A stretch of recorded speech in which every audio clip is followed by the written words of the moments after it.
नमस्कार और स्वागत है इस खास चर्चा में। आज हम डेल कार्नेगी की बहुत ही मशहूर किताब how to win friends and influence people के निचोड़ पर बात करने वाले हैं। हाँ, ये सिर्फ एक किताब नहीं है, बल्कि ये इंसानी रिश्तों को और दूसरों पर असर डालने की कला को समझने की एक तरह से चाबी है। बिल्कुल। कभी सोचा है कुछ लोग कितनी आसानी से दोस्त बना लेते हैं, अपनी बात मनवा लेते हैं, और वहीं दूसरे लोग संघर्ष करते रहते हैं। हाँ, ये बहुत आम बात है। और देखिए, कमाल की बात यह है कि किताब छपी थी 1936 में। हाँ, काफी पुरानी है। बहुत पुरानी, लेकिन इसके जो सिद्धांत हैं वो आज भी उतने ही काम के हैं। वजह सीधी सी है, जो बेसिक ह्यूमन साइकोलॉजी है वो ज्यादा बदली नहीं है। सही। कार्नेगी खुद एक बहुत सफल शिक्षक, लेखक और मोटिवेशनल स्पीकर थे। हाँ। उनका मानना था कि आपकी टेक्निकल स्किल से भी ज्यादा जरूरी है लोगों के साथ डील करने की कला। यही वो हुनर है जो जिंदगी में हर जगह, मतलब हर जगह काम आता है। तो आज का हमारा इरादा यही है कि कार्नेगी के इन सुनहरी नियमों को जरा बारीकी से समझें। कैसे इन्हें अपनाकर ना सिर्फ अच्छे रिश्ते बन सकते हैं, बल्कि लोगों को प्रेरित और प्रभावित भी किया जा सकता है। हाँ, बिल्कुल। चलिए तो शुरू करते हैं इस विश्लेषण को। ओके। किताब का मकसद तो काफी साफ है, लोगों को समझना, उन्हें अपनी बात से सहमत कराना, वो भी बिना बहस किए, दोस्ती निभाना और हाँ, एक बेहतर लीडर बनना। बिल्कुल। और ये सिद्धांत सिर्फ बिजनेस या नौकरी में नहीं, बल्कि परिवार, दोस्ती, मतलब हर रिश्ते में काम आते हैं। हाँ। कार्नेगी ने इसे बड़े अच्छे ढंग से 4 हिस्सों में बांटा है। पहला है लोगों से बर्ताव करने के बेसिक तरीके। ओके। दूसरा, कैसे आप लोगों को पसंद आए, उसके 6 तरीके। तीसरा, लोगों को अपनी सोच से सहमत कराने के कुछ तरीके। और चौथा हिस्सा है लीडरशिप पर, मतलब बिना किसी को ठेस पहुंचाएं लोगों में बदलाव कैसे लाएं। इन सबका जो निचोड़ है वो बड़ा सरल है। दूसरों की भावनाओं को, उनकी इच्छाओं को समझें, उन्हें अहमियत दें, बस। तो लोग अपने आप आपकी तरफ खिंचेंगे। हाँ, स्वाभाविक रूप से लोग आपको पसंद करेंगे, आपकी बात मानेंगे। देखिए, सफलता सिर्फ आपकी काबिलियत पर नहीं टिकी होती, बहुत कुछ इस पर भी निर्भर करता है कि आप दूसरों से जुड़ते कैसे हैं। और ये जुड़ाव, ये कनेक्शन शुरू होता है कम्युनिकेशन और इंसानी स्वभाव को समझने से, है ना? बिल्कुल। कार्नेगी की एक बहुत जरूरी बात है। वो कहते थे, अगर आप लोगों को प्रभावित करना चाहते हैं तो पहले ये जानें कि लोग असल में चाहते क्या हैं। अच्छा, तो लोग चाहते क्या हैं? देखा जाए तो हर इंसान को 3 बेसिक चीजें चाहिए होती हैं। पहली, महत्व, मतलब इंपॉर्टेंस, ये महसूस करना कि वो खास है। हाँ। दूसरी, सराहना, यानी एप्रिसिएशन, उसके काम की, उसके गुणों की पहचान हो। और तीसरी, जुड़ाव, कहीं बिलोंग करने की फीलिंग, किसी ग्रुप का, किसी रिश्ते का हिस्सा होना। हाँ, ये बात तो है। पैसे से ज्यादा लोग शायद पहचान चाहते हैं। बिल्कुल। और यहीं पर कम्युनिकेशन यानी संवाद का रोल आता है। संवाद का मतलब सिर्फ बोलना नहीं होता, सुनना, समझना और फिर कनेक्ट करना। ज्यादातर लोग इसलिए फेल होते हैं रिश्तों में क्योंकि वो सिर्फ बोलना चाहते हैं। हाँ, अपनी ही कहना चाहते हैं। सुनते नहीं, दूसरे का नजरिया देखते नहीं, और आलोचना या शिकायत बहुत करते हैं। यहीं पर वो अब्राहम लिंकन वाली बात याद आती है, शहद की एक बूंद ज्यादा मक्खियों को पकड़ती है बजाय 1 गैलन जहर के। मतलब मीठे बोल, समझदारी। हाँ, कड़वाहट और बहस से कहीं ज्यादा असरदार हैं। तो इसके लिए कुछ प्रैक्टिकल टिप्स? रोजमर्रा की जिंदगी के लिए, हाँ बिल्कुल, कुछ सीधी सीधी बातें। ज्यादा सुनो, कम बोलो। ओके। सवाल पूछो, इससे लगता है आप इंटरेस्ट ले रहे हो। नाम याद रखो, किसी के लिए उसका नाम मतलब दुनिया की सबसे प्यारी आवाज होती है। हाँ, ये तो मैंने भी महसूस किया है। और आपकी बॉडी लैंग्वेज, एक हल्की सी मुस्कान, सीधा बैठना, आंखें मिलाकर बात करना, ये बिना बोले बहुत कुछ कहता है। और हाँ, पॉजिटिव शब्दों का इस्तेमाल करो। ये छोटी छोटी चीजें पर असर बड़ा डालती है। बिल्कुल। चलिए अब आते हैं कार्नेगी के पहले सिद्धांत पर, जो कहता है कभी आलोचना मत करो, निंदा मत करो और शिकायत मत करो। ये सुनने में थोड़ा अजीब सा लगता है ना? क्योंकि कभी कभी तो जरूरी लगता है। हाँ, लगता है, लेकिन इसके पीछे गहरा मनोविज्ञान है। देखिए, इंसान का स्वभाव ही ऐसा है कि उसे आलोचना पसंद नहीं।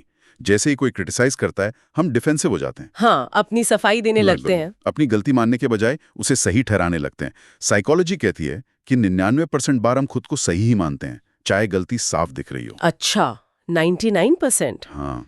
आलोचना हमारे दिमाग में वो लड़ो या भागो वाली प्रतिक्रिया जगा देती है, तनाव पैदा करती है। जबकि सच्ची तारीफ वो डोपामाइन रिलीज करती है, खुशी और प्रेरणा देती है। लिंकन ने भी अपनी जवानी में बहुत तीखी आलोचना करते थे वो। अच्छा। हाँ, लेकिन उन्होंने जल्दी सीख लिया कि इससे सिर्फ दुश्मन बनते हैं, मसले हल नहीं होते। बाद में उन्होंने हमेशा तारीफ और डिप्लोमेसी का रास्ता चुना। और हेनरी फोर्ड का भी उदाहरण दिया जाता है शायद। हाँ बिल्कुल। एक किस्सा है कि उनके एक प्रतिद्वंदी की कार बुरी तरह फेल हो गई। सब मजाक उड़ा रहे थे, लेकिन फोर्ड ने आलोचना करने के बजाय उनकी कोशिश की तारीफ की। अरे वाह! इससे फोर्ड की इज्जत और बढ़ गई। तो सवाल ये उठता है कि अगर आलोचना नहीं करनी तो फिर किसी को उसकी गलती कैसे बताएं, सुधार कैसे लाएं? हाँ, ये अहम सवाल है। कार्नेगी इसके लिए रचनात्मक तरीके सुझाते हैं। सीधे ये कहने के बजाय कि तुम गलत हो या ये तुमने क्या किया, इनडायरेक्ट तरीका अपनाएं। जैसे आप कह सकते हैं, क्या हो अगर हम इसे इस तरह से करके देखें, या बातचीत की शुरुआत हमेशा तारीफ से करें। पहले बताएं कि क्या अच्छा है, फिर धीरे से सुधार की बात रखें। अच्छा, मतलब सैंडविच अप्रोच जैसा कुछ? हाँ, कुछ वैसा ही। जैसे आपकी रिपोर्ट में मेहनत साफ दिख रही है, ये पॉइंट बहुत अच्छा है, बस अगर हम डेटा को इस चार्ट की जगह कैसे दिखाएं तो शायद पढ़ने वालों को और आसानी होगी। मतलब सुझाव दें, आदेश नहीं। बिल्कुल। तुम्हें ये करना है कि जगह कहें, क्या आपको लगता है ये तरीका काम करेगा? और एक और बात, अगर आपसे भी कोई चूक हुई है तो पहले अपनी गलती मान लें। इससे दूसरा व्यक्ति भी डिफेंसिव नहीं होता। हाँ, ये तो परिवार में भी काम आ सकता है, बच्चों को डांटने के बजाय। प्रेरित करें, तुम बहुत समझदार हो, बस थोड़ा सा ध्यान और लगाओगे ना तो कमाल कर दोगे। सही बात है। चलिए, ये तो हुई आलोचना से बचने की बात। अब आते हैं दूसरे सिद्धांत पर। वो है सच्ची और ईमानदार प्रशंसा करें। हाँ, ये बहुत जरूरी है। हर इंसान चाहता है कि उसके महत्व को, उसके काम को पहचाना जाए। लेकिन इसमें सच्ची तारीफ और चापलूसी, मतलब फ्लैटरी, इसमें फर्क करना जरूरी है ना? है ना? ओ, बहुत जरूरी। चापलूसी ऊपरी होती है, मतलब मक्खन लगाना। अक्सर उसमें स्वार्थ छिपा होता है और लोग इसे पहचान जाते हैं। हाँ, पता चल जाता है। और उससे भरोसा टूटता है। जबकि सच्ची तारीफ वो दिल से निकलती है, स्पेसिफिक होती है, उसमें ईमानदारी झलकती है। स्पेसिफिक मतलब सिर्फ ये कहने के बजाय कि बहुत बढ़िया काम किया, ये कहना ज्यादा असरदार है कि जिस तरह से आपने वो मुश्किल प्रॉब्लम सॉल्व की ना, वो वाकई कमाल का था। या आपकी प्रेजेंटेशन में जो डेटा विजुअलाइजेशन था वो बहुत क्लियर था। अच्छा, यानी खास बात बतानी है जिसकी तारीफ कर रहे हैं। हाँ, और तारीफ फौरन करनी चाहिए जब काम ताज़ा हो, और हो सके तो अकेले में। पर्सनल तारीफ का असर ज्यादा होता है, ये विश्वास और सम्मान बनाती है। इसे तो हम रोज की जिंदगी में आराम से इस्तेमाल कर सकते हैं। बिल्कुल। ऑफिस में किसी सहकर्मी के छोटे से योगदान को पहचानना, दोस्त को उसकी मदद के लिए दिल से थैंक यू कहना, घर में किसी की कोशिश की तारीफ करना। बस तारीफ खास हो, सच्ची हो और टाइम पर हो। अब तीसरा सिद्धांत, ये थोड़ा अलग सा है। ये कहता है दूसरे व्यक्ति में एक तीव्र इच्छा जगाओ। मतलब ये कि सिर्फ ये मत बताओ कि आप क्या चाहते हो, बल्कि ये दिखाओ कि जो आप चाहते हो उससे सामने वाले का क्या फायदा होगा। अच्छा, उनके नजरिए से सोचो। बिल्कुल, क्योंकि हर इंसान सबसे ज्यादा किस में इंटरेस्टेड होता है? अपनी जरूरतों में, अपनी इच्छाओं में। हाँ, बात तो सही है। तो इसे करने के लिए पहले आपको सामने वाले को समझना होगा, वो चाहता क्या है। ध्यान से सुनो, उनकी बातों में इशारे पकड़ो। सवाल पूछें। हाँ, सवाल पूछें, जैसे इस प्रोजेक्ट से आपका मेन गोल क्या है, या आपके लिए सबसे जरूरी क्या है। फिर अपनी बात को उनके फायदे के हिसाब से फ्रेम करो। कोई उदाहरण देंगे? जैसे मान लीजिए आप प्रमोशन चाहते हैं, तो बॉस को सिर्फ ये मत कहिए कि मुझे प्रमोशन चाहिए। उन्हें ये बताइए कि इस नई भूमिका में आप कंपनी के लक्ष्यों को और बेहतर तरीके से कैसे पूरा कर पाएंगे, टीम को कैसे फायदा होगा। अच्छा। या अगर आप कुछ बेच रहे हैं तो ग्राहक को ये दिखाइए कि आपका प्रोडक्ट उनकी कौन सी जरूरत पूरी करेगा या उनकी जिंदगी कैसे आसान बनाएगा। बच्चों को होमवर्क कराना है, उन्हें ये दिखाइए कि होमवर्क खत्म करके वो अपना मनपसंद कार्टून या गेम बिना किसी टेंशन के एंजॉय कर सकते हैं। तो फॉर्मूला ये हुआ कि अगर आप Y से X करवाना चाहते हैं तो दिखाएं कि X करने से Y को क्या फायदा होगा। बिल्कुल सही, यही है वो उत्सुक इच्छा जगाने का राज। लेकिन क्या ये थोड़ा स्वार्थी या मैनिपुलेटिव नहीं लगता कि हम बस अपना काम निकालने के लिए दूसरों की इच्छाओं का इस्तेमाल कर रहे हैं? ये बहुत अच्छा सवाल है। देखिए, कार्नेगी का मतलब हेर-फेर करना या मैनिपुलेट करना बिल्कुल नहीं है। उनका जोर है आपसी लाभ, मतलब म्यूचुअल बेनिफिट खोजने पर। ओके। जब आप ईमानदारी से दिखाते हैं कि कोई काम सामने वाले के लिए भी कैसे फायदेमंद है, तो ये एक विन विन सिचुएशन बनती है। ये दूसरों को समझने और उनकी ज़रूरतों को अहमियत देने के बारे में है, उन्हें धोखा देने के बारे में नहीं। अगर आपका इरादा नेक है और फायदा सचमुच का है तो ये प्रभावित करने का एक बहुत नैतिक और असरदार तरीका है। समझ गई। चलिए अब आगे बढ़ते हैं। कार्नेगी ने लोगों को पसंद आने के 6 तरीके भी बताए हैं। हाँ, ये 6 नुस्खे बहुत प्रैक्टिकल हैं और ये दोस्ती, ऑफिस, बिजनेस हर जगह काम आते हैं। कौन कौन से हैं वो 6 तरीके संक्षेप में? पहला, दूसरों में सच्ची दिलचस्पी लेना। दूसरा, मुस्कुराना। तीसरा, लोगों का नाम याद रखना। नाम याद रखना, हाँ ये जरूरी है। चौथा, एक अच्छे श्रोता बनना, मतलब ध्यान से सुनना। पांचवा, सामने वाले की रुचि के विषयों पर बात करना। और छठा, लोगों को ईमानदारी से महत्वपूर्ण महसूस कराना। ये सुनने में तो बहुत सीधे साधे लगते हैं। हाँ, हैं भी सीधे, लेकिन हम रोज की भागदौड़ में अक्सर इन्हें भूल जाते हैं। और ये काम इसलिए करते हैं क्योंकि ये सीधे इंसानी मनोविज्ञान से जुड़े हैं। थोड़ा सा विस्तार में समझाएंगे ये काम कैसे करते हैं? जरूर। देखिए, जब आप किसी में सच्ची दिलचस्पी दिखाते हैं, मतलब सिर्फ पूछने के लिए नहीं पूछते, वाकई जानना चाहते हैं, तो उन्हें लगता है कि आप उन्हें महत्व दे रहे हैं। मुस्कुराना, वो आपको फ्रेंडली दिखाता है, अप्रोचेबल बनाता है, एक पॉजिटिव माहौल बनता है। सही। किसी का नाम याद रखना दिखाता है कि आप उन्हें एक व्यक्ति के तौर पर सम्मान देते हैं। ये छोटी सी बात बहुत बड़ा असर डालती है। और सुनना, ध्यान से सुनना शायद सबसे शक्तिशाली है। आज की दुनिया में सब बोलना चाहते हैं, सुनना कोई नहीं चाहता। जब आप किसी को बिना टोके समझने के इरादे से सुनते हैं तो आप एक गहरा विश्वास बनाते हैं। और जब आप उनकी पसंद की बातें करते हैं, उन्हें खास महसूस कराते हैं, तो कौन आपको पसंद नहीं करेगा? ये सब मिलकर एक मजबूत कनेक्शन, एक तालमेल बनाते हैं। इन 6 तरीकों को लागू करने के लिए कुछ खास टिप्स, जैसे नाम याद रखने में तो काफी लोगों को मुश्किल होती है, मुझे भी होती है। हाँ, होती है। इसके लिए कुछ तकनीकें हैं। जैसे ही किसी से मिले उनका नाम मन में या धीरे से दोहराएं। आपसे मिलकर खुशी हुई प्रिया जी। ओके। नाम को उनकी किसी खासियत से जोड़ने की कोशिश करें, जैसे प्रिया जो प्रिय बोलती हैं, या उनकी शक्ल से मिलता जुलता कोई चित्र सोचें। बातचीत में 2-3 बार नाम का इस्तेमाल करें। जरूरत पड़े तो बाद में लिख लें। और हाँ, सही उच्चारण पूछना भी जरूरी है अगर नाम मुश्किल लगे तो। और अच्छा सुनने वाला बनने के लिए सबसे पहले तो अपना फोन साइड में रख दें। हाँ, ये बहुत जरूरी है। पूरा ध्यान दें, आंखें मिलाएं, बीच में टोका टाकी ना करें। उनकी बात खत्म होने पर सवाल पूछें या उनकी बात को अपने शब्दों में दोहराएं, जैसे तो आप कह रहे हैं कि। इससे उन्हें लगता है कि आपने सच में सुना है। समझने के लिए सुनना, जवाब देने के लिए नहीं। बिल्कुल। और सच्ची दिलचस्पी दिखाने के लिए खुले सवाल पूछें, क्या, क्यों, कैसे वाले, और अपने बारे में कम, उनके बारे में ज्यादा बात करें। मुस्कान सच्ची होनी चाहिए, आंखों तक पहुंचनी चाहिए। नकली मुस्कान लोग पहचान लेते हैं। और महत्वपूर्ण महसूस कराने के लिए खास तारीफ करें, जैसे हमने पहले बात की, या उनकी किसी बात पर राय या सलाह मांगे। इससे उन्हें लगता है कि आप उनके विचारों को महत्व देते हैं। ये सब बातें ध्यान में रखनी होंगी। अब एक और जरूरी मुद्दे पर आते हैं, बहस। कार्नेगी कहते थे बहस से बचो। बिल्कुल। उनका मानना था कि बहस में कभी कोई नहीं जीतता। ऐसा क्यों? कभी कभी तो लगता है बहस जरूरी है सच सामने लाने के लिए। देखिए, बहस सिर्फ ईगो को, अहंकार को हवा देती है, रिश्तों में कड़वाहट लाती है।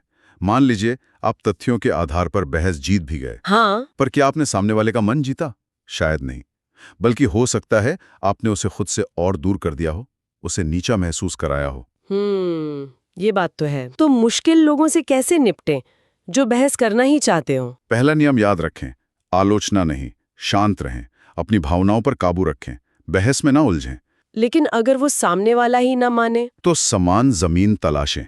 कोई ऐसा छोटा सा पॉइंट ढूंढे जिस पर आप दोनों सहमत हो सकें। इससे तनाव कम होता है। सीधे टकराव के बजाय सवाल पूछें, उन्हें खुद समाधान तक पहुंचने दें। अच्छा। और सबसे जरूरी, उनके नजरिए को समझने की कोशिश करें, भले ही आप उससे सहमत ना हो। आप कह सकते हैं, मैं समझ सकता हूं कि आप ऐसा क्यों महसूस कर रहे हैं, या आपकी चिंता जायज है। एम्पैथी दिखाना। हाँ, जब लोगों को लगता है कि उन्हें सुना और समझा जा रहा है, तो उनका गुस्सा या विरोध अक्सर कम हो जाता है। और अगर हमें किसी को फीडबैक देना ही हो या उनमें कोई बदलाव लाना हो, तो बिना उन्हें बुरा लगाए ये कैसे करें? यहीं पर लीडरशिप की कला काम आती है। सीधी आलोचना या सीधा आदेश, जैसा हमने कहा, अक्सर रेजिस्टेंस पैदा करता है। लोग डिफेंसिव हो जाते हैं। तो बेहतर तरीका क्या है? वही सैंडविच अप्रोच। हमेशा तारीफ से शुरुआत करें। ओके।